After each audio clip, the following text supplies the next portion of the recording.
Well, here we are again. We're in the Sunflower Cafe. It is still fall, and it's raining out now. We're going to have a week worth of rain, but it's a really cool day.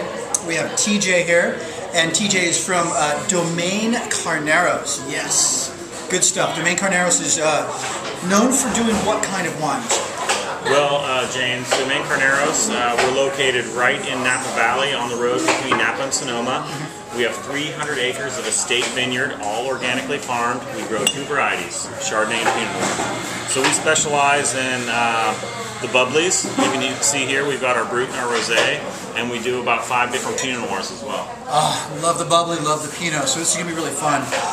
You know what's really neat about this time of the year is that we just wrapped up the harvest for 2010, and I'm curious what the on-the-record statement for the 2010 harvest is. Well, James, you put me in a difficult position. It's a little early to make a definitive judgment, but at this point I'm really cautiously optimistic. We had a really nice quality and nice yield on the bubbly side, and then the weather was a little bit challenging. We had a heat spike, which made things a little bit difficult for the Pinot Noir, but luckily, because we're estate owned, we own all our vineyards, we were able to do a lot of sorting and hand selection to only get the very best grapes into the tanks. So that's a good thing to remember, estate-owned grapes. When you see estate on there, they have a lot more control over the product, which is fantastic for the end result, the product, which is what we're going to drink right now. And we're going to start with, which one would you recommend first? I would start with the Brut. This is our 2006 Brut.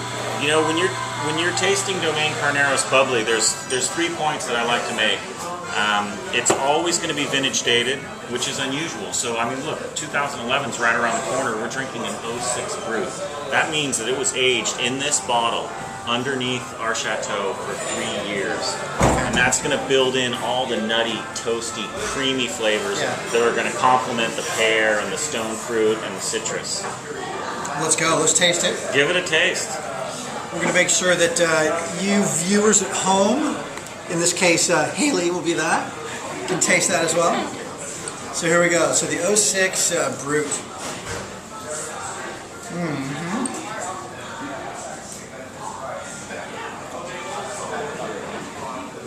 Gina, don't be shy. What do you think? Really good? We're actually drinking, not tasting. We're going to combine drinking and tasting, actually, because I don't have anything to spit into. What happens And these bubbles are so fantastic, we don't want to spit them out. That is really nice. That is really smooth. I mean, the first thing... Now, this is the pro, I'm the novice. And from just a drinking perspective and enjoying some bubbles, what I like about this is that I can just taste it. I don't have a lot of bitter aspects going on here. I don't have food with me right now. I'm quaffing, right? You know, this wine is so versatile, you don't need food. This is great to start your meal with, but it's also a classic pairing with all kinds of shellfish. Love it with crab, love it with oyster. I mean, you can have this, it's great with salty foods. You can have this with a burger and fries. This is a wine that can go, and the great thing is, you know, if you're like me, you like to drink a lot of wine.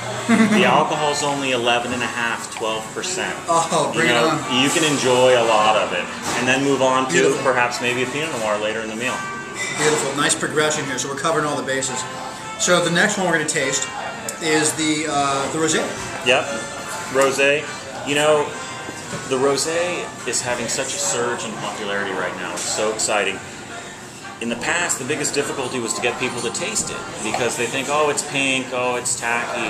But now, you taste it and you discover what people who love champagne have always known. If you love champagne, you love the Rosé because you get all the toasty character we talked about in the Brut, but you also get that ethereal fruit from the Pinot Noir. Rose petal, cherry, hibiscus. So the different mouthfeel that I got out of this was it kind of, my lips kind of grabbed on my gums a little more. And is that tannin? What is that does that? Well, tannin is not a big part of sparkling wine. Tannin is really driven by acidity. Maybe I just needed to rinse my mouth. And you know, the CO2 in there also drives the acidity. But this wine is a Brut Rosé. It's a true Brut, so it's about 9 grams per liter. So it's actually quite dry. And again, very versatile, like the regular Brut. So if you're going to do what would be the difference, just in a layman's terms, in tasting this versus tasting this? Rosé versus the Brut. Well, I think in terms of dryness, I think they're similar, but I think the Rosé, to me, captures more of the It captures more of the Pinot Noir fruit, but also in the mouthfeel, because it has more Pinot Noir, it's a little bit rounder. The Chardonnay brings the acidity, the backbone, the structure to the sparkling wine, but the Pinot Noir brings the flesh and the roundness. So I get a little bit more, I get it a little bit softer, creamier. But now, interesting you say, so Pinot Noir is definitely in here because of the color. Absolutely. Is there Pinot Noir in this? Yeah, this is about 60% Pinot Noir, 40% Chardonnay, as is this blend. The difference is we do a little bit of skin contact with the Pinot Noir to give it this beautiful color. And so what that means is when you press the fruit, you'll leave it on the skin. You don't remove the juice from the pumice. Right. And the skins right away, and so that's where that color comes from, and then it gets a little bit more of that flavor in there as well. Absolutely. Yeah. All right, fantastic. Well, wrapping it up, you're going to probably see some of these on the list this year, so don't forget to check out our website, snobbyasswineclub.com. Thank you.